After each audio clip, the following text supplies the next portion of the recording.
मानुष तेरा गुण बढ़ा, मांस न आवे काज, हार न होते आवरण, त्वचा न बाजन काज।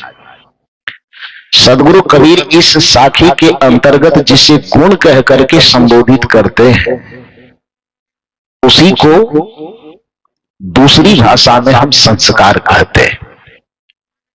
संस्कार किसी भी चीज का, किसी भी वस्तु का, किसी भी पदार्थ का, किसी भी व्यक्ति का मौलिक गुण है। उस मौलिक गुण के अभाव में उस व्यक्ति वस्तु का कोई महत्व नहीं रह जाएगा। चीनी एक पदार्थ है, मिठास उसका संस्कार है। अग्नि एक पदार्थ है, तो दाहकता और उष्णता उसका संस्कार है। नमक यदि एक पदार्थ है, तो नमकीनपन उसका एक संस्कार है, गुण है। फूल यदि एक पदार्थ है, तो उसके अंदर जो निहित सुगंध है वह उसका संस्कार है अथवा गुण है। फूल का महत्व ही संसार में इसलिए है क्योंकि उसके अंदर उसका संस्कार सुगंध के रूप में निहित है। अन्यथा ऐसा कोई फूल जिसके अंदर सुगंध न हो, वह किसी के गले का हार बनने के काबिल नहीं होता। यदि सुगंध रहित फूल को भी हार बनाया जाता, तो आज दुनिया में प्रत्येक लोगों के गले में सेमल के फूल लटक रहे होते। लेकिन जहां तक मुझे याद है, आज तक 22 वर्ष से ये गला लगभग लोगों के माध्यम से उपहार स्वरूप फूलों की माला पहन रहा है। पहनाने का भी मौका मिला है, पहनने का भी मौका मिला है, लेकिन आज तक पूरी धरती के किसी भी कोने में घूम आया हूं, लेकिन आज तक सेमल के फूलों का माला पहनने का मौका नहीं मिला है। आप लोग किसी को पहनाए हैं क्या? नहीं पहनाए। क्यों? देखने में तो इस फूल से बड़ा है, आकृति बड़ी है उसकी, देखने में भी इससे ज्यादा मोहक है क्योंकि उसकी खूबसूरती बड़ी अच्छी है।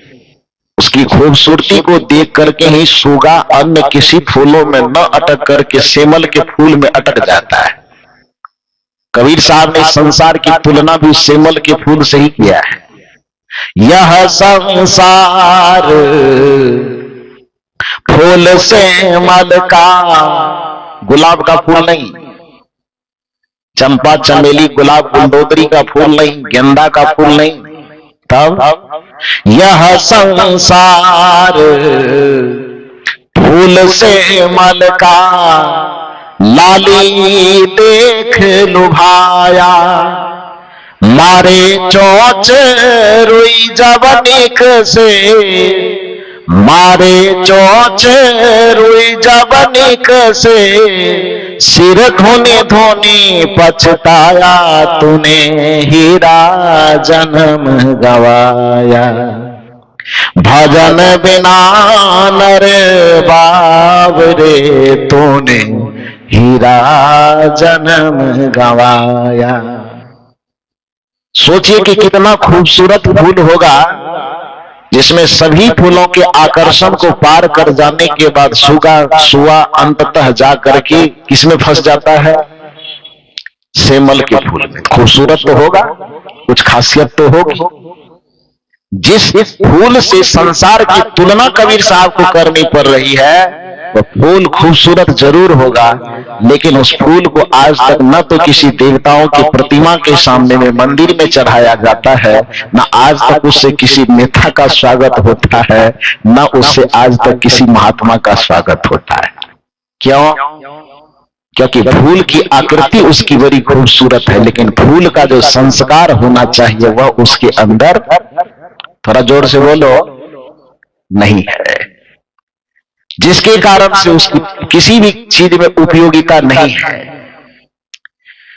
दुनिया में ऐसा कोई चीनी हो ही नहीं सकता जिसके अंदर मिठास ना हो। मिठास खत्म हो जाए तो उस चीनी को आदमी घर में क्यों रखेगा? कूड़ेदानी में उसको फेंक देगा नहीं।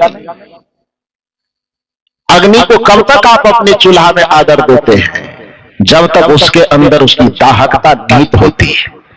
जैसे ही अग्नि की दाहकता खत्म होती है तो उसे आप चूल्हा में रखते हो, अकीजा करके फेंकते हो कचड़े में, क्या करते हो? कचड़े में फेंकते हो। तो जिस प्रकार से अग्नि का महत्व तभी है जब तक उसके अंदर अग्नि का संस्कार है, पानी का महत्व तभी है जब तक उसके अंदर उसका संस्कार है, चीनी मिठाई का आदर तभी तक है जब तक उसके अंदर उसका संस्कार है, फूलों के अंदर भी जब तक उसका संस्कार है तभी तक उसका महत्व है। उसी तरह से हे मानव, आपका भी महत्व इस संसार में तभी तक है जब तक आपके अंदर निहित मानवीय संस्कार है। इसलिए कबीर साहब कहते हैं, मानुष तेरा गुण बड़ा, मांस न आवे काज, हार न होते आभरण, त्वचा न बाजन बाज। यदि आपके अंदर से आपके संस्कार को निकाल करके फेंक दिया जाए तो आपका महत्व उसी कूड़ेदानी में फेंकने के लायक होता है। जिसको एक उदाहरण के माध्यम से आप समझिए। मान लीजिए गर्मी का महीना धीरे धीरे आ रहा है, आपके यहां मेहमानी कोई आ जाए, अतिथि, स्वाभाविक है कि अभी इस जमाने के अनुसार आपके यहाँ कोई अतिथि आएंगे तो चॉकलेट बिस्कुट से तो काम चलेगा नहीं। पुराने जमाने में चलता था। हम लोग भी बच्चे थे जब कोई मेहमान नानी के गांव से आता था या और कहीं से आता था तो बस एक डब्बा पार्ले जी बिस्कुट कुछ चॉकलेट, इससे काम चल जाता था। आज के जमाने में वो नहीं चलता है। दुकान गए, मान लीजिए कोई मेहमान जोड़ा तराई आना है अपने बहन के यहाँ मेहमानी करने, तो हाथ में कुछ मिठाई का थैला चाहिए। तो गया एक होटल और बढ़िया ढंग से मिठाई खरीद लिया। होटल वाला भी अपना थोड़ा दिखाने के लिए कि मैं भी कोई साधारण दुकान वाला नहीं हूं, तो बढ़िया डिजाइन का कार्टून डब्बा छपवाया है। उस डब्बे में मिठाई भर दिया, रसगुल्ला एकदम लिया, आपने प्लास्टिक में लिया, लेकर के आ गए। गर्मी से तरबतर, पसीना से तरबतर। सबके घर में एसी कूलर लगा हुआ है, मेहमान एसी में बैठ गए। आपके हाथ से मिठाई का डब्बा आपकी बहन के हाथ में गया, वो डब्बा लेकर के क्या करेंगे? भाई को तो एसी पंखा में बैठाया ही, एसी पंखा ना हो तो हाथ में झेलने वाला पंखा देगा। तो मेहमान को हाथ में झेलने वाला पंखा भले मिलेगा, लेकिन वो मिठाई का थैला जो है उसको कौन सा पंखा मिलेगा?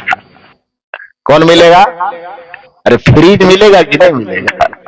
उसको स्पेशल एसी मिलेगा।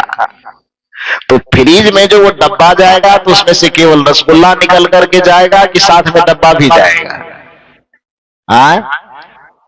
अरे सब एक्सपीरियंस है आप लोगों को। तो उसके साथ में डब्बा जाएगा ना। उसके बाद धीरे धीरे 1 2 4 5 करके आप उसमें से मिठाई निकाल करके खाना शुरू करेंगे। मिठाइयों की संख्या यदि ज्यादा है तो 2 4 5 दिन तक टिक सकती है। 2 3 मिठाई खाते खाते, एक दिन करके खाते, फिर दूसरे दिन खाते, तीसरे दिन खाते, संजोग से खाते खाते सारी मिठाइयां खत्म हो जाए। एक दिन सुबह सुबह नाश्ते के वक्त में टटोलने के, मिठाई लेने के ख्याल से फ्रिज में हाथ डाल रहे, डब्बा में हाथ पहुंची, चारों तरफ टटोले, मिठाई खत्म। अब डब्बा का क्या होगा? उसे उस एयर कंडीशन में रहने की कितना देर तक इजाजत मिलेगी? नहीं मिलेगी। तो क्या करेंगे आप उसे? उस डब्बा में टटोलेंगे। यदि मिठाई मिल गई तब तो ठीक है, मिठाई नहीं मिली तो उस जिस हाथ से अभी उसमें मिठाई खोज रहे थे उसी हाथ से डब्बा को चपोतते मोड़ते हुए लेंगे। अब पिछवाड़े में जो कूड़ेदानी वाला डब्बा होगा या तो उसमें फेंकेंगे या माल मवेशी से जो कहीं पर गोबर की ढेरी रखी होगी उस पर जाकर के फेंक देंगे। फेंकेंगे ना। अभी तक जिस डब्बे को 5 दिन से आप एसी कमरे में रखे हुए थे, फ्रिज उसके लिए एसी कमरा ही है, तो उस एसी कमरे में रखे हुए थे उस डब्बा को, और मिठाई नहीं रही उसमें, तो फिर आपने उसको फेंक क्यों दिया? क्योंकि उस डब्बे का महत्व उस डब्बे के कारण नहीं था। उस डब्बे का महत्व किस कारण से था? उस मिठाई के कारण से था। जैसे एक कागज के डब्बे का भी महत्व उसके अंदर रखे हुए मिठाई के कारण ही होता है, उसी तरह से हे मानव, आपका जीवन एक कोड़ा डब्बा के तरह है, और यदि इसमें आपके गुण और संस्कार निहित हो, जो मानव का उत्तम चरित्र है, ऐसे संस्कार यदि आप में निहित हो, तब तक आपको तो सम्मान के साथ फ्रिज में रखा जाएगा, आदर के साथ रखा जाएगा। किंतु यदि आपके जीवन से संस्कार और गुणों को निकाल करके फेंक दिया जाए, तो फिर आपको भी कूड़ेदाने की डब्बा में फेंक दिया जाएगा। यह स्थिति आपकी होने वाली है। इसलिए सदगुरु कबीर साहब कहते हैं, मानुष तेरा गुण बड़ा। तो जिसको कबीर साहब ने गुण कहा, उसी को हमारे श्री साहब जी तभी से संस्कार संस्कार कह रहे हैं। तो संस्कार कहो अथवा गुण कहो, दोनों की मान्यता एक ही चीज के दो अलग अलग नाम है। सबसे पहले हम मनुष्य होने के संस्कार को अपने अंदर संचित करें। संस्कार केवल छोटे बच्चों के लिए ही आवश्यक नहीं, मानव मात्र की मौलिक पूंजी है संस्कार। जैसे किसी मंदिर में दीप न जले तो फिर उस मंदिर का महत्व नहीं होता, जैसे कुआं के अंदर पानी न हो तो उस कुआं का महत्व नहीं होता, जैसे गाय देखने में बाहर से कितनी सुंदर हो लेकिन उसके अंदर दूध न हो तो फिर उसका कोई महत्व नहीं होता, जैसे ऊपर से देखने में पंडित कोई बहुत सुंदर लगे लेकिन उसके अंदर ज्ञान की क्षमता न हो तो उस पंडित का महत्व नहीं होता, उसी प्रकार से मनुष्य बाहर से दिखने में खूब सुंदर लगे, आकृति से खूब सुंदर लगे, रंग रूप से खूब सुंदर लगे, लेकिन उसके अंदर मानवीय चरित्र की जो संवेदना है, मानवीय चरित्र के जो संस्कार है, वह उसके अंदर न हो तो उस मनुष्य का कोई महत्व नहीं है, बल्कि फिर वह मनुष्य पशु से भी बदतर हो जाए। मनुष्य का महत्व उसके संस्कारों के कारण है, और उसके संस्कार की समीक्षा उसके व्यवहार में झलकती है। आपका संस्कार उत्तम है कि आपका संस्कार अधम है, यह आपके व्यवहार से झलकता है।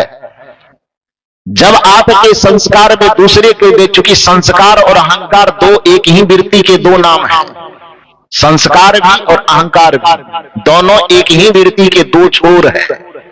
जैसे रस्सी के दो छोर होते हैं, ये डंडा है तो इसका दो छोर है कि नहीं, कि यहां है एक वहां है। तो किसी भी रस्सी के जो दो छोर होते हैं, एक छोर, एक रस्सी का जिस वृत्ति का एक छोर संस्कार है, उसी रस्सी का दूसरा छोर अहंकार है। या तो आपके अंदर संस्कार होगा, और यदि आपके अंदर संस्कार नहीं होगा तो आपके अंदर अहंकार होगा। दोनों की उपस्थिति एक साथ नहीं होगी, या तो अंधकार होगा या तो प्रकाश होगा, दो में से एक ही होगा। ये नहीं हो सकता है कि आधा अंधकार हो और आधा प्रकाश हो, ये कदापि नहीं। कल भी मैंने इसकी चर्चा की थी कि जहां सूर्य की उपस्थिति होगी वहां पर अंधकार की उपस्थिति नहीं हो सकती है। उसी प्रकार से जहां संस्कार होगा वहां अहंकार नहीं होगा, या जहां अहंकार होगा वहां पर संस्कार नहीं होगा। आप कहेंगे कि दोनों में से पहचाने कैसे कि हमारे अंदर क्या है, संस्कार है कि अहंकार है? उसकी बस एक ही पहचान, एक थर्मामीटर। संस्कार उसे कहते हैं जो दूसरों के सामने झुक करके सुकून पाता है, और अहंकार उसे कहते हैं जो अपने सामने दूसरे को झुका करके सुकून पाता है।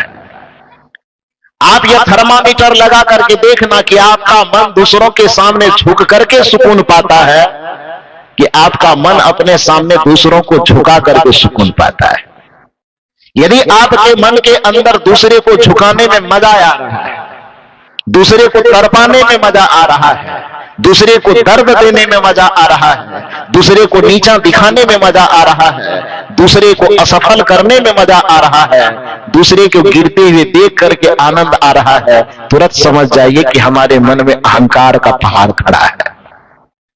यदि किसी दूसरे के पीड़ा से आपका मन पीड़ित हो रहा है, यदि किसी दूसरे की सफलता में आपको सुकून मिल रहा है, यदि दूसरे को सम्मान होते हुए देख करके भी आपके मन में ईर्ष्या की आग नहीं धधक रही है, दूसरे की सफलता देख करके भी आपके चेहरे पर मुस्कुराहट बनी हुई है, तो समझ लीजिए कि आपके अंदर अभी संस्कार जिंदा है। और जिसके अंदर दूसरे को सुकून पहुंचाने का संस्कार जीवित रहता है, दुनिया में उसकी सफलता को, उसके सुकून को, उसकी शांति को, पूरे ब्रह्मांड में कोई रोकना चाहे तो उसकी सफलता को नहीं रोक पाएगा। कोई भी सीधे भगवान आकर के डायरेक्ट कंपटीशन में खड़े हो जाए कि हम तुम्हारी सफलता को रोक लेंगे, भगवान के पास भी वह सामर्थ्य नहीं है कि विनम्रशील हृदय वाले, संस्कार संपन्न व्यक्तित्व वाले की सफलता को इस ब्रह्मांड में कोई भगवान भी आकर के टक्कर में खड़ा हो जाए तो वह भी रोक नहीं पाएगा उसको। खड़ी तो हुई थी सती अनसुईया को रोकने के लिए, तीनों देवियां, ब्रह्मा विष्णु और महेश की पत्नी, एक सामान्य इंसान जो धरती की आदमी, धरती के प्रतिनिधित्व करने वाली थी सती अनुसुईया, सामने में ईर्ष्या की आग में दहकती हुई खड़ी कौन हो गई विपक्ष में? त्रिदेव की पत्नियां खड़ी हुई ना। जिसको दुनिया के सामने जगत जननी की उपाधि प्राप्त है, उस जगत जननी के मन में एक धरती पर जीने वाली ऋषि संतान के प्रति, ऋषिकाओं के प्रति मन में एक ईर्ष्या की आग धधक गई। एक तरफ अहंकार है देवियों के मन में, एक तरफ संस्कार है सती अनुसुईया के मन में, है ना। और दोनों के बीच में टक्कर होता है। उस टक्कर में किसकी जीत होती है? अहंकार की कि संस्कार की? संस्कार की जीत होती है। तो संस्कार और अहंकार में टक्कर हो और सामान्य इंसान से भी देव शक्ति भी टकराने की कोशिश करे तो उस संस्कार के सामने में अहंकार को गिर जाना पड़ेगा, चाहे किसी का भी हो। दुनिया की नजरों में संस्कार हमेशा विजेता होता है, अहंकार को हमेशा टूट करके गिरना पड़ता है। एक कहानी के माध्यम से मैं समझाऊं। स्वामी विवेकानंद का नाम तो आप लोग सुने हैं, जानते ही होंगे।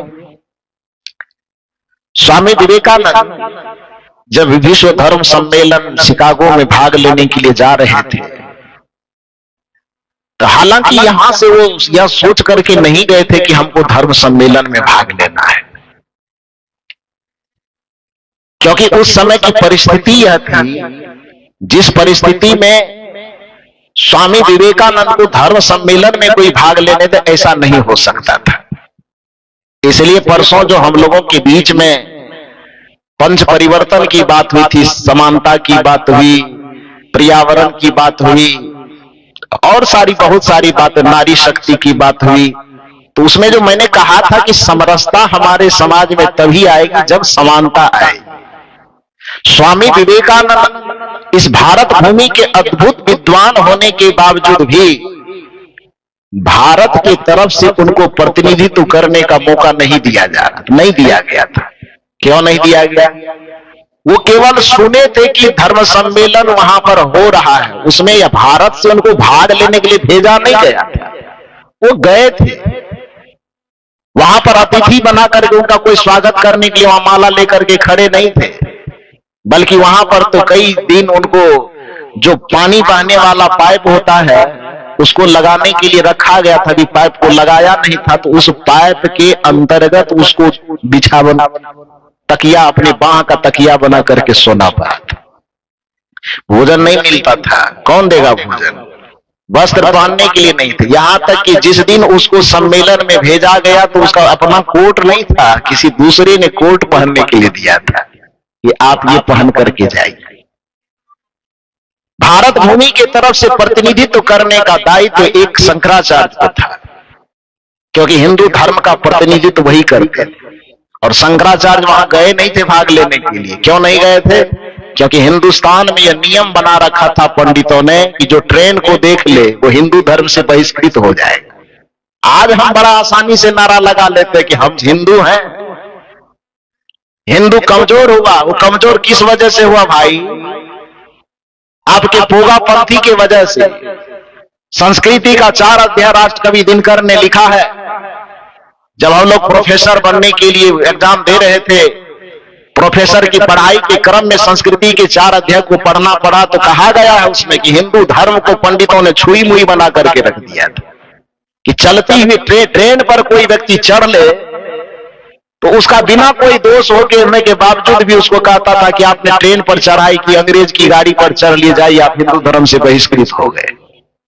कोई समुद्र के पास चला जाए, समुद्र की यात्रा कर ले तो कहे कि हिंदू धर्म से बहिष्कृत हो गया, हिंदू धर्म का आदमी नहीं है।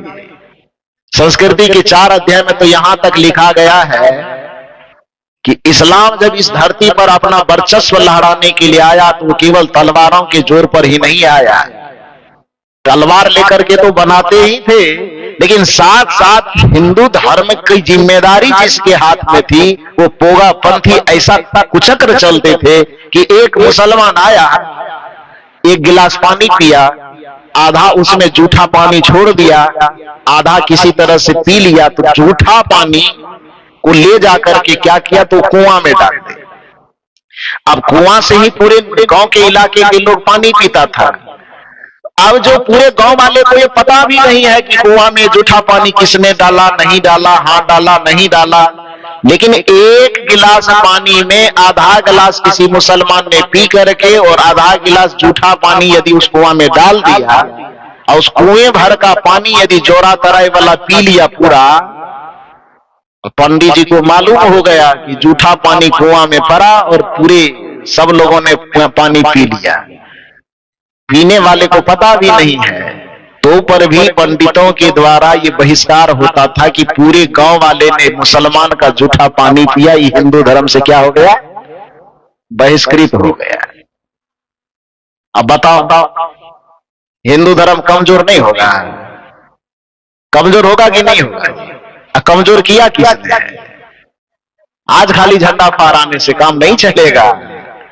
वो तो सौभाग्य मानो कि सदगुरु कबीर साहब, हालांकि लोग कहते हैं कि कबीर साहब सनातन के रक्षक नहीं है, हालांकि मेरा विषय दूसरा है, उधर नहीं जाऊंगा, लेकिन पीएचडी करने के दरमियान में जब सदगुरु कबीर साहब के दर्शन पर मेरा शोध चल रहा था, तो उस समय इलाहाबाद विश्वविद्यालय के बहुत सुंदर, बहुत ही विद्वान प्रोफेसर पंडित गोविंद त्रिगुणायत, उन्होंने पीएचडी के अंतर्गत जो सदगुरु कबीर साहब के दर्शन पर शोध किया है, उसने पुस्तक का नाम रखा है कबीर विचारधारा।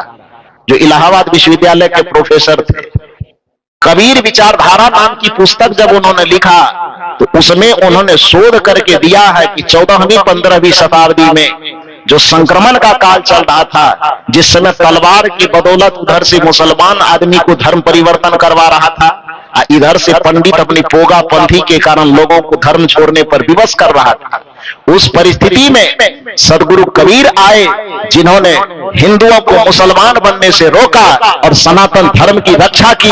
यदि सदगुरु कबीर उस जमाने में नहीं होते तो आज जो सनातन धर्मियों का नक्शा इस भारत पर दिखाई देता है, सनातन धर्म का नक्शा नहीं दिखता। इसलिए कबीर साहब सनातन के विरोधी नहीं बल्कि सनातन के सबसे बड़े संरक्षक है। ये किसने शोध किया है? पंडित गोविंद त्रिगुणायत। ये शोध प्रमाण कहां पर दिया है? तो प्रयागराज विश्वविद्यालय के जो हिंदी विभाग के प्रोफेसर रह चुके, उसके शोध ग्रंथ का नाम है कबीर विचारधारा। नाम क्या है? पंडित गोविंद त्रिगुणायत। बात समझ में आई? तो स्वामी विवेकानंद जब वहां गए तो पहले तो इधर से भारत से भेजा नहीं गया, वो अपने मन से केवल देखने के लिए गए थे। भारत के तरफ से हिंदू धर्म का प्रतिनिधित्व करने का मौका मिला था, शंकराचार्य की कुर्सी लगी थी, लेकिन शंकराचार्य जा नहीं सकते थे क्योंकि उनके दिमाग में पोगापंथी भरा हुआ था कि समुद्र को जो पार करेगा वो हिंदू धर्म से क्या हो जाएगा? बहिष्कृत हो जाएगा। तो दूसरे के लिए नियम बनाया तो अपना कैसे पार करेगा? करेगा? धर्म सम्मेलन हो कहां रहा है? समुद्र के पार में, विदेश में। नियम बना रखे हैं कि समुद्र को जो पार करेगा हिंदू धर्म से बहिष्कृत हो जाएगा। तो जाएगा कैसे? नहीं जाएगा ना। स्वामी विवेकानंद जब गए और वहां पर उन्होंने सब लोगों के भाषण को सुना, तो विवेकानंद जी के मन में औकलाहट हुई कि जितनी बात ये बोल रहे हैं, यदि मुझको मौका मिल जाए तो इनको तो मैं छक्का छुड़ा दूंगा। उनके मन में ये भाव हो रहा है।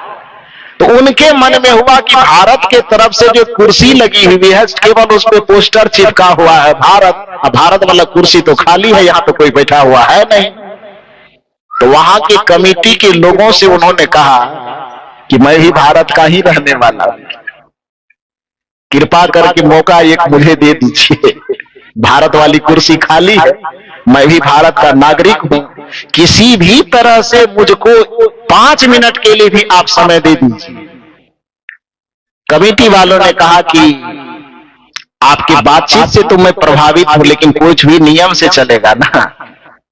आप भारत के हैं ये मैं मानने के लिए तैयार हूं, लेकिन भारत में जो धर्म है जिसको हिंदू धर्म कहते हैं, हिंदू धर्म का कोई प्रतिनिधि यहां आया नहीं, कुर्सी खाली है, यह भी मैं देख रहा हूं।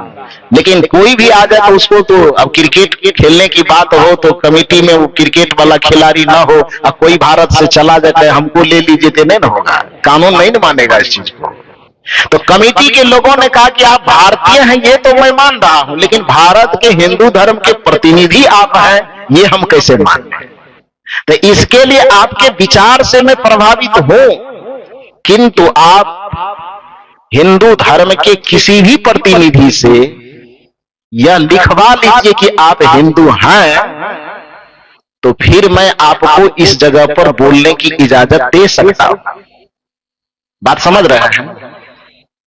विदेश की धरती पर यह कहा गया कि आप एक तो आया नहीं या कह करके कि साथ समुद्र के पार जाएंगे तो हम हिंदू धर्म वाले होंगे, नहीं, आप आ गए हैं, आपके वाणी से मैं प्रभावित हूं, मैं इजाजत दे सकता हूं, लेकिन आपके देश से जो हिंदू धर्म का प्रमाण देने वाला कोई है, उसमें 4 शंकराचार्य उस समय प्रमुख थे, तो कहा कि उनमें चारों में से किसी एक आदमी से लिखवा लीजिए कि आप हिंदू हैं, तो मैं आपको इसमें बोलने की इजाजत दे सकता हूं।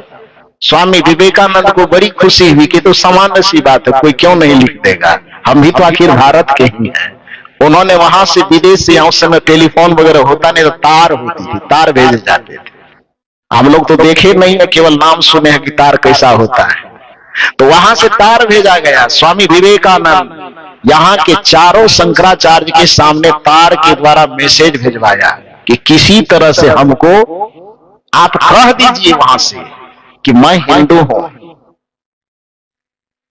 जिस स्वामी विवेकानंद को आज हिंदू धर्म का आदर्श माना जाता है, उस स्वामी विवेकानंद को एक हिंदू शब्द के लिए तरस जाना पड़ा, और स्वामी विवेकानंद को आपके भारत के किसी भी धर्माचार्य में हिंदू होने का सर्टिफिकेट, आप क्या कहते हैं कि हमारा धर्म मजबूत होना चाहिए। स्वामी विवेकानंद को हिंदू होने का किसी एक व्यक्ति ने सर्टिफिकेट तक नहीं दिया, किसी ने यह नहीं कहा कि आप हिंदू हो, बल्कि यहां से यह कहा गया कि तुम्हारा जन्म जो हुआ है ना वो शूद्र के कोख से हुआ है। हालांकि वो तो लाला समुदाय से माने जाते हैं, कायस्थ माने जाते हैं, उस नियम के अनुसार तो उनको भी मतलब फॉरवर्ड कहलाना चाहिए था, लेकिन पश्चिम बंगाल में पता नहीं किस हद से जाकर के उनको नहीं दर्जा दिया गया, और कायस्थ होने के बावजूद भी उनको कहा कि तुम हिंदू धर्म के अंतर्गत नहीं हो, तुम शूद्र हो, और शूद्र को किसी धर्म सभा में हिंदू धर्म का प्रतिनिधित्व करने के लिए मिले, यह नहीं हो सकता है। और स्वामी विवेकानंद को नहीं दिया गया। परिणाम क्या हुआ? निराश हो गए। वो तो कहिए धन्यवाद मानिए कि भगवान बुद्ध के धर्म को मानने वाले जो एक पंडित थे, स्वामी विवेकानंद के व्यक्तित्व से प्रभावित हुए। उन्होंने कहा मुझे जो बोलने का आधा घंटा समय दिया गया है, तो मैं भी अपने धर्म का प्रतिनिधि हो छोड़ तो नहीं सकता, तो मुझे 25 मिनट बोलने दिया जाए, और मेरे समय में से 5 मिनट काट करके इस व्यक्ति को बोलने के लिए दिया जाए। तो भगवान बुद्ध की कृपा से स्वामी विवेकानंद को जो प्रथम बार 5 मिनट बोलने का मौका मिला, उसी 5 मिनट की वाणी ने इतना तहलका मचाया कि स्वामी विवेकानंद पूरी दुनिया में छा गए और सनातन धर्म का झंडा उन्होंने फहरा दिया। आज क्या है, स्वामी विवेकानंद को सब एकदम पकड़ के बाह में कस रहा है कि स्वामी विवेकानंद मेरा है। और जिस समय स्वामी विवेकानंद को विवेकानंद बनना था, उसमें लात से एकदम धकिया रहे थे कि तुम मेरा नहीं हो। जब तक यह समानता की बात है, खैर जो भी हो, उधर मुझे नहीं जाना है। मूल रूप में कहना यह है कि जिन जिन लोगों ने सनातन की रक्षा की, उन लोगों को, जैसे कबीर हुए, बुद्ध हुए, महावीर हुए, स्वामी विवेकानंद हुए, ऐसे सब महापुरुषों ने सनातन धर्म की रक्षा की, लेकिन मौका आने पर उसको नीचा दिखाने का कोई कसर नहीं छोड़ा गया। वो तो उनकी प्रतिभा थी, जो अपनी प्रतिभा से लोहा, उन्होंने दुनिया से लोहा मनवाया, और आज ऐसा लोहा मनवाया कि जिस बुद्ध को पहले सनातन धर्म कहलाने वाले लोगों ने बुद्ध को धकेलने की कोशिश की, बुद्ध के व्यक्तित्व को धकेल नहीं पाया, तो फिर बुद्ध को कहा कि ये तो हमारे ही भगवान का अवतार है। स्वामी विवेकानंद को धकेलने की कोशिश की गई, नहीं धकेल पाए। बाद में कहा गया कि सनातन धर्म का तो झंडा है, विवेकानंद हिंदुओं के आदर्श है। तो जिस समय वो जा रहे थे शिकागो की धरती पर, उनके मन में एक उमंग था कि मैं अपने सनातन धर्म का झंडा लहरा सकता हूं। सनातन धर्म जब मैं कह रहा हूं तो आप उसको कथा कहानी से मत जोड़िएगा, क्योंकि स्वामी विवेकानंद पूरी दुनिया को जो सनातन संस्कृति से अवगत करवाया, तो स्वामी विवेकानंद वहां जाके हनुमान चालीसा नहीं पढ़ रहे थे, स्वामी विवेकानंद वहां पर दुर्गा चालीसा का भी पाठ नहीं कर रहे थे, स्वामी विवेकानंद कोई राम कथा या कोई कृष्ण कथा या भागवत कथा का प्रवचन नहीं बांच रहे थे।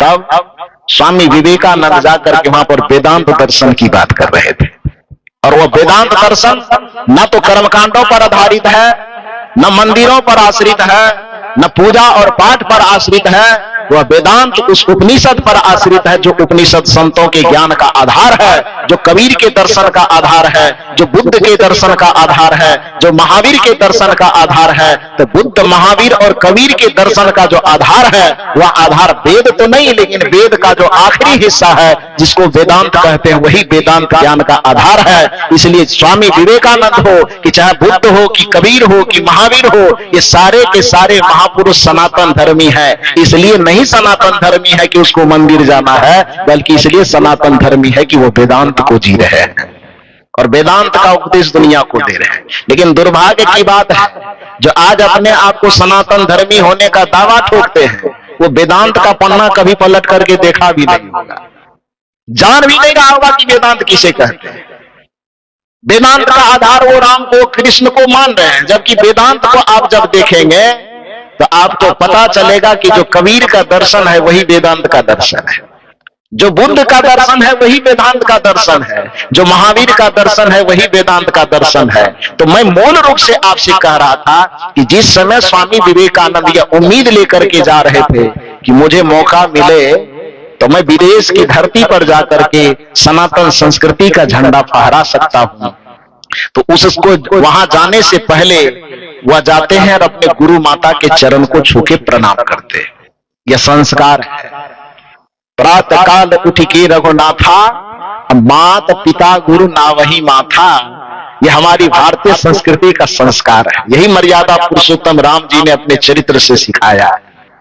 पूरी दुनिया का भगवान हो जाने के बावजूद भी श्री कृष्ण जी अपने माता यशोदा के चरण को छूते, वसुदेव देवकी के चरण को छूते, नंद बाबा के चरण को छूते, तभी अपने जीवन का कोई कार्य व्यापार व्यवहार शुरू करते थे।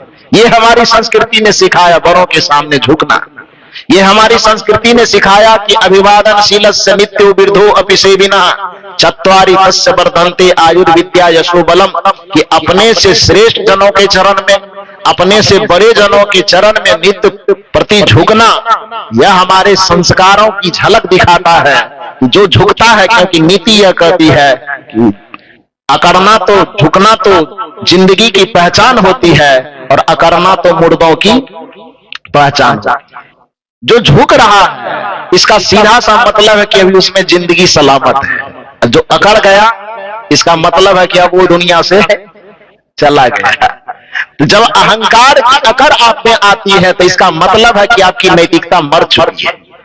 जब अहंकार की अकड़ आप में आती है तो इसका मतलब है कि आपके अंदर की संवेदना मर चुकी है। जब अहंकार का अकड़ आपके अंदर आता है इसका मतलब है कि मनुष्यता आपके अंदर से मर चुकी है। जब संस्कार आपके अंदर होता है तभी आपकी मनुष्यता जिंदा रहती है। जब संस्कार आप में होता है तभी आपकी संवेदना जीवित रहती है। जब संस्कार आप में जिंदा रहता है तभी आप में विनम्रता जिंदा रह पाती है। तो इसलिए स्वामी विवेकानंद जब जाते हैं तो जाने से पहले चूंकि गुरुदेव जी का शरीर छूट गया था तो गुरु माता के चरण को छू करके प्रणाम करती है और माता से कहते हैं, माता आज कुछ विशेष आशीर्वाद दो। माता कहती है, खुश रही। जो एक सामान्य सा आशीर्वाद है बच्चे प्रणाम करते हैं तो माँ बाप या बड़े बुजुर्ग यही आशीर्वाद देते, खुश रहिए, देते हैं कि नहीं देते? तो आज स्वामी विवेकानंद जी गए मां शारदे को प्रणाम करने के लिए, तो माता आशीर्वाद देती है। क्योंकि जिस आदमी को देखने का मौका लगा होगा, कभी कलकत्ता गए होंगे दक्षिणेश्वर काली मंदिर में, जहां पर रामकृष्ण परमहंस जी रहते थे। आपके छत्तीसगढ़ जब जब मुझे इस धरा पर आने का मौका मिलता है तो मैं कलकत्ता होकर के ही आता हूं, और उसमें मुझे खुशकिस्मती यह मिल जाती है कि रात में अपने आश्रम में चढ़ता हूं कलकत्ता में, सुबह में गाड़ी से उतर जाता हूं, और फिर छत्तीसगढ़ आने वाली जो गाड़ी है वो रात में होती है, तो दिन भर का मौका मिलता है। और दिन भर का वक्त जो मुझे गुजारना होता है दक्षिणेश्वर काली मंदिर और बेलूर मठ, वहां जाके पुस्तकालय में बैठो, दिन भर स्वामी विवेकानंद के सब पुस्तक को पलटते रहो, तो एक बड़ा सुकून मिलता है, एक अच्छा लगता है। जब जब मुझे छत्तीसगढ़ आने का मौका मिलता है मुझे खुशी होती, छत्तीसगढ़ आने की खुशी नहीं होती है, यहां से बड़ा डर लगता है। डर यहाँ के लोगों से नहीं लगता है, लेकिन इस सत्संग वाला जो नियम यहाँ का बना के रखे हो ना, 1 बजे से पेड़ते पेड़ते 6 बजे शाम तक पेड़ते हो, जर्सी गाय की तरह दूहते हो आप लोग। अभी देखो बैठे हुए क्या हो रहा है, इससे जरूर डर लगता है। मैंने कह दिया है कि अगली बार से, हालांकि 2027 में कार्यक्रम तो बहुत सारे बन रहे हैं, 90 दिन का लगभग कार्यक्रम तय हो रहा है, लेकिन अब जब आऊंगा या तो आऊंगा या नहीं आऊंगा। आऊंगा तो उसी शर्त पे आऊंगा कि कार्यक्रम जो आपको करना है भैया 1 सत्र में करोगे तो छत्तीसगढ़ जाऊंगा, नहीं तो मैं यहीं से प्रणाम कर लेता हूं। ये जर्सी गाय की तरह मत दो, नहीं तो हड्डी फसली निकल जाएगी। तो सुकून होता है कि जब इस धरातल पर आना है तो बेलूर मठ मुझे जाने का मौका मिलता है। वहां पर रामकृष्ण परमहंस जी के मंदिर जहां पर है, जहां उनके ठहरने का, जिसमें वो विश्राम करते थे, आज भी वो चौकी पलंग वगैरह सब थाली बर्तन रखा हुआ है, और उसके ठीक 10-15 कदम की दूरी पर मां शारदे का निवास स्थान है। क्योंकि दोनों पति पत्नी तो थे, लेकिन नाम के पति पत्नी थे, असल में तो दोनों परम साधक की तरह रहते, तो उनका कमरा अलग है, उनका कमरा अलग है। रामकृष्ण परमहंस जी हमेशा उनको मां कह करके, मां काली के रूप में उनको देखा करते थे, माता शारदे। तो जब स्वामी रामकृष्ण परमहंस जी का शरीर छूटा तो माता शारदे उस गुरु की भूमिका में आई।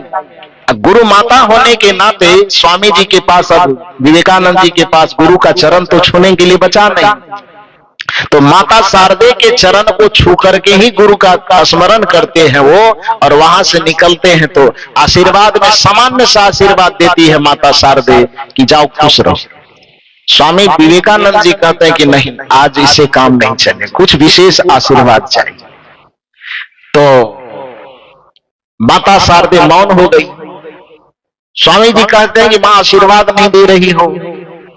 स्वामी विवेकानंद इंतजार में खड़े हैं कि शारदे मां आशीर्वाद देगी, लेकिन मां शारदे करे नहीं, अभी नहीं का, तब का 2-3 दिन इंतजार करो। अब बताइए कि कौन ऐसा मामला है जो आशीर्वाद देने में 2-3 दिन लगे। लेकिन एक बात जान लो कि सामान्य कुछ देने में आदमी को तुरंत दिया जा सकता है, लेकिन जब कुछ विशेष देना हो तो देने वाला आदमी बिना परीक्षा लिए नहीं देता है। चाहे अपने तरफ से कुछ भी परीक्षा ले, तो परीक्षा लेगा तभी देगा वो। तो माता शारदे कहती है कि विशेष कुछ चाहिए तो थोड़ा इंतजार करो। स्वामी विवेकानंद ने कहा कितना दिन? मां शारदे कहते वो मैं नहीं जानती, 1 दिन में भी हो सकता है, 2 दिन में भी हो सकता है, सप्ताह दिन भी लग सकता है, लेकिन इंतजार करो। तो स्वामी विवेकानंद के ठीक है। तो वो करते क्या है, बस नॉर्मल हो जाते हैं, क्योंकि पता तो है नहीं कि परीक्षा कब ली जाएगी, मां बता भी नहीं रही कि परीक्षा कब लेंगे। अचानक इसी तरह से बस 2-3 दिन वैसे बीत जाती है। अचानक एक दिन मां शारदे कहती है विवेकानंद इधर आना। तो विवेकानंद जी आए, का देखो वो टेबल पर चाकू रखी हुई है। चाकू समझते हैं, सब्जी वगैरह बनाने वाला, क्या बोलते हैं उसको आप लोग? चाकू ही बोलती है। तो कहे टेबल पर चाकू रखी हुई है, चाकू थोड़ा लेके आओ। तो वो चाकू लेकर के गए, विवेकानंद दौड़े दौड़े चाकू लेकर के आ रहे हैं। तो सामान्यतया होता यह है कि जब भी किसी को कोई चाकू पकड़ता है या किसी दूसरे को देता है तो चाकू में दो हिस्सा होता है ना, एक धार वाला हिस्सा और एक रबड़ वाला हिस्सा जिसको मुट्ठी में लोग पकड़ते हैं। ऐसा ही है ना, इधर वाला चाकू का डिजाइन वैसा ही है कि दूसरा डिजाइन है? वैसा ही है। हाँ ठीक है। तो एक रबड़ वाला हिस्सा, एक धार वाला हिस्सा। सामान्यतया होता यह है कि आदमी जब भी चाकू उठाएगा तो रबड़ वाला हिस्सा को पकड़ेगा, दूसरे के सामने रखेगा तो अपना रबड़ वाला हिस्सा पकड़ेगा और दूसरे के सामने धार वाला हिस्सा देगा, यही करेगा ना, सामान्यतया होगा तो यही। लेकिन स्वामी विवेकानंद जब वो पकड़ते हैं तो उसको पकड़ने के बाद वह करते क्या है कि धार वाले हिस्से को अपनी मुट्ठी में पकड़ते हैं और रबड़ वाला हिस्सा वो मां शारदे की तरफ बढ़ाते हैं। जैसे ही वह चाकू लेकर के नजदीक आया, मां शारदे उसके हाथ पर नजर डालती है कि कौन हिस्सा पकड़ा है और कौन हिस्सा मेरे तरफ बढ़ा रहा है। तो उसमें देखी मां शारदे कि ये धार वाले हिस्से को अपने हाथ में पकड़ा हुआ है विवेकानंद जी, और रबड़ वाले हिस्से को किसके तरफ बढ़ा रहे हैं? मां शारदे की तरफ। जैसे ही इस दृश्य को देखी कि धार वाले हिस्से को खुद पकड़े हैं और रबड़ वाले हिस्से को मेरे तरफ बढ़ा रहे हैं, मां शारदे के मुंह से अचानक हृदय से आशीर्वाद निकला, जा मेरा बेटा तू विश्व विजेता बन करके लौटना, पूरी दुनिया में अपना झंडा फहरा करके लौटना। स्वामी विवेकानंद के आंख से आंसू की झड़ी चढ़ने लगी और स्वामी विवेकानंद ने कहा कि आशीर्वाद तो मिल गया, लेकिन माते मेरे मन में एक संदेह है, उसका जवाब दे दो। यह आशीर्वाद आपके मुंह से निकलने में 3 दिन लगा, यह आशीर्वाद तो उस समय भी दे सकती थी, क्यों नहीं दी? माता शारदे ने कहा कि उस समय ये आशीर्वाद देती तो मैं अपने मुंह से ही देती, और मुंह की बात केवल कान तक पहुंचती है। हृदय तक कोई बात पहुंचानी हो, आत्मा तक कोई बात पहुंचानी हो तो उसको मुंह से बोलने की आवश्यकता नहीं, क्योंकि मुंह की आवाज केवल कान तक जाती है, और आत्मा तक कोई आवाज पहुंचानी हो तो उसको मुंह से नहीं बोलना पड़ता है, उसको आत्मा से ही बोलना पड़ता है। आज तो परीक्षा में पास हो गया, अब स्वामी विवेकानंद करे परीक्षा हुआ कब? परीक्षा हॉल में तो बैठे नहीं थे, क्वेश्चन पेपर तो आया नहीं। माता शारदे ने कहा कि यह परीक्षा ऐसी थी जिसको कॉपी कलम की आवश्यकता नहीं थी। कहा क्या परीक्षा ली? कहा ये चाकू जो मंगवाई ये परीक्षा ही थी तुम्हारी। स्वामी विवेकानंद ने कहा कि इसमें परीक्षा क्या ली? यही अहंकार और संस्कार की परीक्षा है। माता शारदे ने कहा कि इसमें परीक्षा यह है कि जब भी चाकू कोई दूसरे को देता है तो इस चाकू को देखना ध्यान से कि इसमें 2 हिस्सा है, एक काटने वाला हिस्सा यानी पीड़ा देने वाला हिस्सा है, एक रबड़ वाला हिस्सा यानी सुविधा वाला हिस्सा है। तो सामान्यतया होता यह है, आदमी के अंदर के संस्कार की परीक्षा इसी से होती है कि वो धार वाला हिस्सा दूसरे के तरफ देता है कि रबड़ वाला हिस्सा दूसरे के तरफ देता है। इसका भाव यह हुआ कि वह दुख वाला हिस्सा, काटने वाला हिस्सा दूसरे को देता है कि सुविधा वाला, सम्मान वाला हिस्सा दूसरे के तरफ देता है, अपने लिए क्या रखता है और दूसरों के तरफ क्या देता है। कदाचित यदि तू रबड़ वाला हिस्सा पकड़ लेता तो इससे तुम्हारे संस्कार का पता चल जाता कि सुविधा तू केवल अपने लिए चाहता है और पीड़ा दूसरे के लिए चाहता है, लेकिन अपने तरफ धार वाला हिस्सा रख करके तुम्हारे संस्कार ने यह दिखा दिया कि दुनिया की जितनी कांटे हो तुम अपने झोली में भर सकते हो, और दुनिया में जो तुम्हारे जीवन में फूल खिल सकता है वह दूसरों को अर्पण कर दोगे। इसी संस्कार को देख करके मैं तुम्हें आशीर्वाद दे दी कि तू पूरी दुनिया में नाम रोशन करेगा, तो पूरी दुनिया में अपनी संस्कृति का झंडा फहराएगा। कहने का अभिप्राय यह है कि संस्कार उसी का नाम है जो दूसरों को झुकाता नहीं, संस्कार उसी का नाम है जो दूसरों को रुलाता नहीं है, संस्कार उसी का नाम है जो दूसरों को पीड़ा नहीं देता है। जो दूसरों को पीड़ा नहीं दे सकता, भला बताइए कि अपने माता पिता को कैसे पीड़ा देगा? क्योंकि माता पिता इस धरती पर लाने वाले पहले भगवान हैं। जो दूसरों को पीड़ा नहीं देगा वो अपनी पत्नी को कैसे पीड़ा देगा? जो दूसरों को पीड़ा नहीं देगा वो पत्नियां अपने पति को कैसे पीड़ा देगा? जो दूसरों को पीड़ा नहीं देगा वो अपने भाई को कैसे पीड़ा देगा? जो दूसरों को पीड़ा नहीं देगा वो भला अपने अड़ोस पड़ोस और समाज को कैसे पीड़ा दे? जो सब में एक परमात्मा की झलक पा करके दूसरे को सुख और सुविधा और सम्मान पहुंचाने की भावना रखता हो, उसके माध्यम से संस्कार में कहीं पीड़ा नहीं पहुंचती है, बल्कि उसके माध्यम से पूरे संसार में सुख की सुगंधी पहुंचती है, सम्मान और शांति की सुगंधी पहुंचती है। तो उस संस्कार का जो उद्घाटन करना है, जैसा कि हमारे साहब जी कहे कि नींव क्या है, माता पिता गुरु का सम्मान करना। जो व्यक्ति अपने माता पिता और गुरु का सम्मान न कर सकेगा, वह दुनिया में भला किसी का सम्मान कैसे कर सकेगा? क्योंकि जब भी हमारी आंख खुलती है इस संसार में, तो सबसे पहला देवता जो हमारे सामने आंख के सामने में आता है, वो कौन आता है? कौन आते हैं? किसी भी व्यक्ति की आंख खुले तो आंख खुलने पर बचपन में जो सबसे पहले देवता उसके सामने में आते हैं, उस देवता और उस देवी का नाम है माता और पिता। पहली नजर में वो उसको देखते हैं।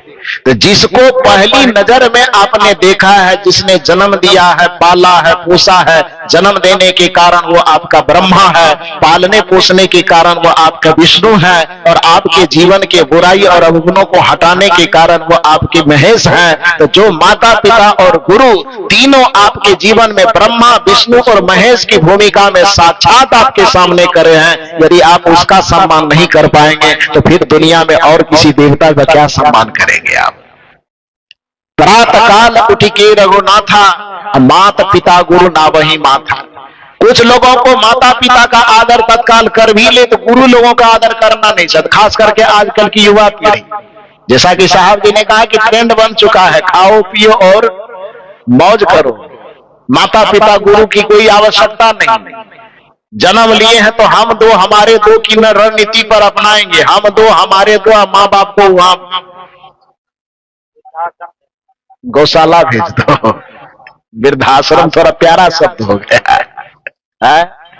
हम दो हमारे दो, माँ बाप को वृद्धाश्रम भेज दो, इसको संस्कार कहा जाता है। अरे आपकी कमाई का क्या महत्व है जब आपकी कमाई से आपके जन्मदाता का भी पेट न भर सके? आपके कमाई का, आपके धन का कोई महत्व नहीं है जो आपके धन से आपके माता पिता को वस्त्र तक न मिल सके। आपके धन का कोई महत्व नहीं है यदि आपका धन आपके माँ बाप के चेहरे पर खुशी न ला सके, तो आपके धन का महत्व दो कौड़ी का है।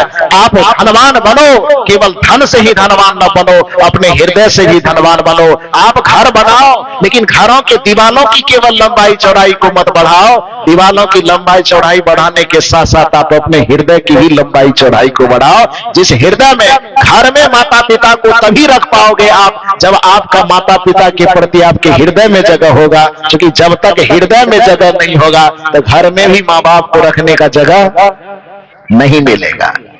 घर में जगह कम भी हो, लेकिन हृदय में यदि माता पिता को स्थान आप दे पाओगे तो माँ बाप को घर के अंदर रखोगे, आप बरामदे में सो करके भी समय गुजार सकते हो। और यदि आपके दिल में माँ बाप के प्रति कोई जगह नहीं है तो आपके घर में चूहा को रहने की इजाजत मिल जाएगी, मच्छर को रहने की इजाजत मिल जाएगी, लेकिन माता पिता कहां पहुंच जाएंगे? वृद्धाश्रम पहुंच जाएंगे। ये संस्कार, ये संवेदना जो आपकी मरती चली जा रही है, वह आध्यात्मिक चेतना न होने के कारण, संस्कार न होने के कारण, जो संस्कार आपको घर परिवार से भी आपको मुरझा देता है, वह संस्कार को सींचने का काम ये गुरु लोग करते हैं। लेकिन दुर्भाग्य है कि आप गुरु परंपरा से भी दूर होते चले जा रहे हैं। मुझे जान करके बड़ा गर्व होता था कि छत्तीसगढ़ की धरातल सदगुरु कबीर साहब के विचारों से सींचा हुआ धरातल, लेकिन जब 4 साल से लगभग मैं आ रहा हूं, यहां पर भी बहुत सारी माता पिता का शिकायत मिलती है। माता पिता के आंसू को जब देखता हूं तो बड़ा अफसोस होता है कि जिस धरती को सदगुरु कबीर साहब के अध्यात्म की नगरी मानी जाती थी, उस धरती पे भी ये दशा पहुंच गई है। क्यों? क्योंकि आज की जो युवा पीढ़ी जन्म ले रही है, वह युवा पीढ़ी बस इसी फार्मूला पे जी रही है, खाओ पियो और मौज करो। उसमें सत्संग का क्या महत्व, गुरु का क्या महत्व, ये कुछ नहीं। ये समझते हैं युवा पीढ़ी की ये सब सत्संग फत्संग ये जब है ना, बूढ़ा लोगों का काम है, बेवकूफों का। अच्छा, ये बूढ़े लोगों का जिसको कोई काम धंधा। लेकिन एक बात जान लो, ईश्वर की परंपरा में भगवान पर भी यदि आप विश्वास करते हो और आज के जमाने में यदि मंदिरों में जाकर के ही अपनी आस्था को व्यक्त करना चाहते हो तो दुनिया के किसी भी मंदिर में चले जाओ, लेकिन उस मंदिर की पूजा प्रार्थना भी तब तक सार्थक नहीं होगी जब तक उसमें गुरु का, संत का आशीर्वाद नहीं जुड़ेगा। लोग हनुमान चालीसा पढ़ते हैं, आजकल हनुमान जी के मंदिर में ज्यादा लोगों की पहुंच बढ़ गई, युवा लोगों की मनोकामना पूरा करवाने के लिए, चाहे वो युवक हो चाहे युवती हो। लेकिन जिस हनुमान जी के मंदिर में पहुंचता है भक्त, उसको समझना चाहिए कि हनुमान जी सिखा करके क्या गए। हनुमान जी ने कहा है कि मेरे मंदिर में आकर के तुम्हें केवल कार्यों की सिद्धि नहीं होगी, मेरा आशीर्वाद नहीं मिलेगा। मेरे मंदिर में आने से पहले तुम्हें गुरु के पास जाना चाहिए। गुरु के मार्ग को लोगों ने केवल कबीरपंथियों का मार्ग समझ रखा है। गुरु के मार्ग को सगुण मार्ग से हट करके, कट करके लोग देखना चाहते हैं। लेकिन ध्यान रखिए, भारतीय संस्कृति का चाहे निर्गुण मार्ग हो चाहे सगुण मार्ग हो, दोनों जगह गुरु की मर्यादा बराबर है। दोनों जगह गुरु की मर्यादा भगवान से भी ऊपर है। यही कारण है कि मंदिर में गया हुआ भक्त यदि भगवान के सामने, प्रतिमा के सामने सर झुकाता है, प्रतिमा की तरफ से आवाज आती है, गुरु के पास गए थे? भक्त कहता है नहीं गए थे। भगवान कहता तब फिर मेरा आशीर्वाद भी काम नहीं करेगा। कहा क्यों? आप कहेंगे कि हो सकता आप अपने से बना के कहते हैं, थोड़ा प्रमाण ले लीजिए। हनुमान चालीसा की पहली पंक्ति को याद कीजिए। यदि हनुमान चालीसा को देखे होंगे, देखे ना होंगे तो लाउड स्पीकर के माध्यम से कभी सुने होंगे, मेरे साथ थोड़ा याद कर लीजिए। क्या है पहली पंक्ति? श्री गुरु चरण सरोज रज निज मन मुकुर सुधार, वरनौ रघुवर विमल जसो जो दायक फल चार, बुद्धिहीन तनु जानिके सुमिरौ पवन कुमार, बल बुद्धि विद्या देहु मोहि हरहु कलेश विकार। ये दोहा कभी सुने हैं कि नहीं सुने? ये कबीर साहब ने लिखा है, इस मंच पर बैठने वाले किसी ने लिखा है? तुम इसको किसने लिखा है? गोस्वामी तुलसीदास जी ने लिखा है। किसके लिए लिखा है? हनुमान जी की स्तुति में, हनुमान जी की प्रार्थना में लिखा है। ये पंक्ति क्या कह रही है? सीधे आप कमंडल उठाइए, फूल लीजिए, जल्दी मंदिर पहुंच जाइए। कि ये पंक्ति क्या कह रही है आपको? कि सनातन का मार्ग मंदिर के मार्ग से होकर के नहीं गुजरता है, सनातन का मार्ग गुरु के मार्ग से होकर के गुजरता है। सनातन की शुरुआत होगी तो सीधे राम जी के मंदिर की तरफ झांकने की जरूरत नहीं है, बल्कि सनातन की शुरुआत होगी तो श्री गुरु चरण सरोज रज। शुरुआत कहां से होगी? मंदिर से कि गुरु के पास से? लेकिन जो मंदिर का पुजारी बनता है वो कहते गुरु की जरूरत क्या है? और गुरु की जरूरत नहीं, कदाचित मंदिर चले गए तो वहां पर भगवान यदि एक तरफा आशीर्वाद देंगे तो वो एक तरफा आशीर्वाद फलीभूत नहीं होगा। कैसे? आप देखो वो लाइट जल रही है ना, उस लाइट में कितने तार लगे हुए हैं? उस लाइट में कितने तार लगे हैं? 2 तार। इलेक्ट्रॉनिक भाषा में आप बोले तो एक को कहेंगे आप निगेटिव और दूसरे को कहेंगे पॉजिटिव। उस साउंड बजाने वाले की भाषा में कहो तो एक को कहोगे माइनस और दूसरे को कहोगे प्लस, कहेंगे ना, माइनस प्लस। इलेक्ट्रॉनिक भाषा में निगेटिव पॉजिटिव, साउंड सिस्टम वाली की भाषा में कहोगे तो माइनस और प्लस कहेंगे कि नहीं कहेंगे? गांव देहात वालों की भाषा में कहो तो नरम और गरम।